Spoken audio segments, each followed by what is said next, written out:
We have not respected that for the past 100 or so years. Now, what do you think about the desire to unite Muslim peoples into one Islamic caliphate? And one central point, I suppose, of rule of law, and that law being Sharia. Do you see that as a possibility? I mean, I think right now, the way that we're seeing how the Muslim communities around the world are developing, I mean, especially, I think the Arab Spring has given Muslims a lot to think about. You have different phenomena emerging in each country, and it's very, very different from place to place. So what's happening in Tunisia under Rashid al-Ghannouchi is very, very different to what's happening in Egypt under now the Muslim Brotherhood and the An-Noor party. So I think what we're seeing is that the kind of statements that were made previously, and you know, a lot of Muslims will agree, generally speaking, with the concept of the Muslims uniting together, that, you know, the re-establishment of a caliphate. I mean, these are very kind of, you know, orthodox positions that, you know, people have always held. But what is the substance of those positions? How does that formulate in terms of the modern world?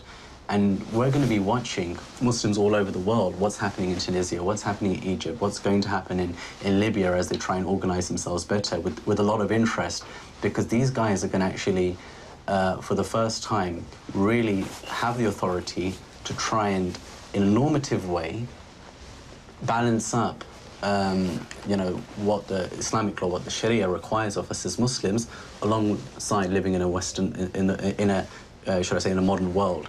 What does your ideal system look like? Is it common law, Sharia law, some amalgam between the two? Well, these are big questions, and you know, we mostly deal with the issue of people detained without charge or trial and stick to it. We don't really. That's not part of our remit. Is not solving the world's problems. But you know, speaking on a personal level, I think this is the great fear. When they talk about the system of the caliphate, everybody gets terrified. But in essence, what would it be? It would be a union of countries where they all speak Arabic.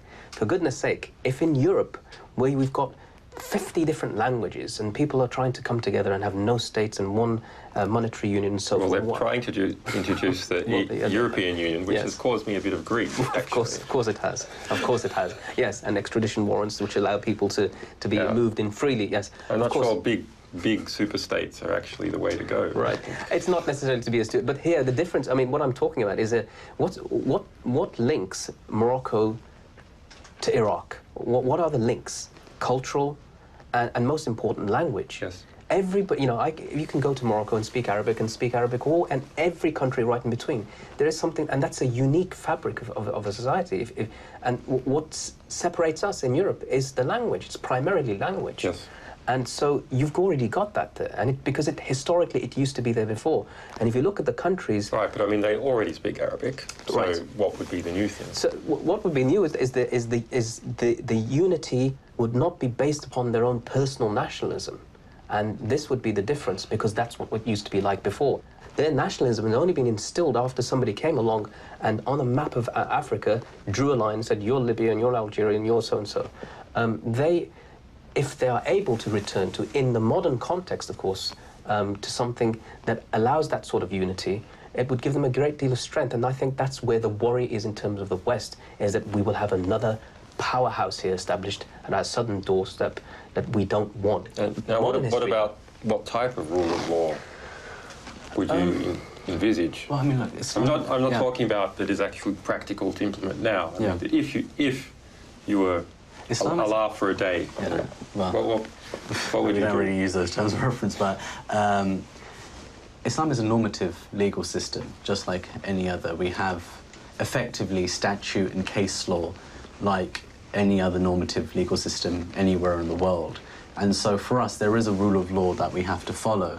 You know, in many ways, some of the complaints that you often hear about the way that Islam is implemented, or the Sharia is implemented, is the fact that it totally goes against what the rule of law requires from the Sharia, from the normative legal system itself. So, for example, you know, when you consider the issue of stoning for adultery, the requirement, the evidentiary standard, is 4 live witnesses to the act of sexual relations at the time that it's taking place.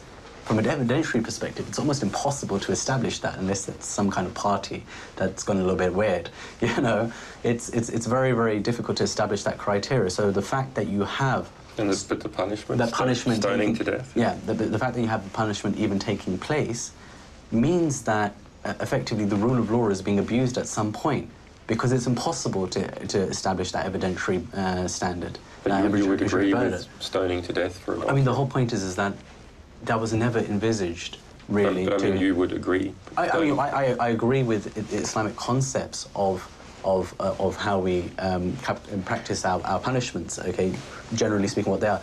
Whether or not they're even I think, Julian, what's a really important point in all this? I think it's important. So, sure. The difference between cage prisoners, your personal opinion, I accept this that. This is purely my own personal opinion. Purely your personal opinion is that the death penalty is okay.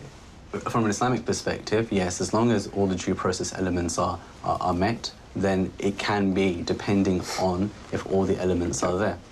I think that, you know, what happens is when people discuss Sharia, it's everybody discusses crime and punishment, or the punishment, the hudud. So what we're talking about here is the hudud, the punishment aspect. That's not Sharia. The Sharia is the law. And that's the whole rule of law process. Right, it's the whole process. Which is what I want to get at. Yeah. And none of us are really sort of qualified to talk about it in the way that it should be discussed in terms of a country establishing itself and formulating these rules. And primarily because no country has applied them since the fall of the Caliphate of the Ottomans. So it's in essence a theoretical discussion. That's something that we have to develop. Do you think this, if you go back to the Ottomans and the Ottoman Caliphate, that the absence of an Islamic state that most people would want to live in, it seems? Would you agree that there's not too many? Maybe Oman is it? I'm not sure. Let me tell you a very interesting point. When the Caliphate was abolished, one of the first, the Ottoman Caliphate was abolished. One of the first people to advocate for it was Mohandas K. Gandhi, and the reason why is because he understood that this was something that was central to the fabric of Islamic history, and so I think the call for the establishment of a caliphate, or perhaps not even using that word, but a united Muslim bloc, is something that most people would want. Don't you think Tunisians would go, we're Muslims, we're in Tunisia, we speak a bit of French, a bit of Arabic, and we want self-determination, and self-determination is best met by not palling up too much with Egypt, because the numbers in Egypt are much larger. I think, of course, that's, and the Arabs have attempted it. They've tried to do the different organizations of just Arab unity, but this goes beyond Arab unity, and this is, I'm talking about Islamic unity, which includes Turks, it includes Iranians, it includes Pakistanis and Indonesians. It's huge, it's massive. But why have unity? Well, why would Europe want unity? The whole point of unity... I think the reason Europe wanted unity actually was set up by the United States to make the United States of Europe that would be economically powerful enough in order to combat the Soviet Union. That's why I think. And I think that the reason. And now it's a trade bloc. Right. The reason for unity would probably be economics, of course, defense, of course, and harking back to a history where you could travel from one point to the other unhindered, because you're a citizen of this land, and that this land isn't divided based upon colonial principles. So you get a Muslim passport. Well, I don't know. I don't know about that. But I mean, just the same way as you have in Europe, you have the ability to travel within Europe and very, very freely. Part of your own nation. And you have a right to work in any country. Right.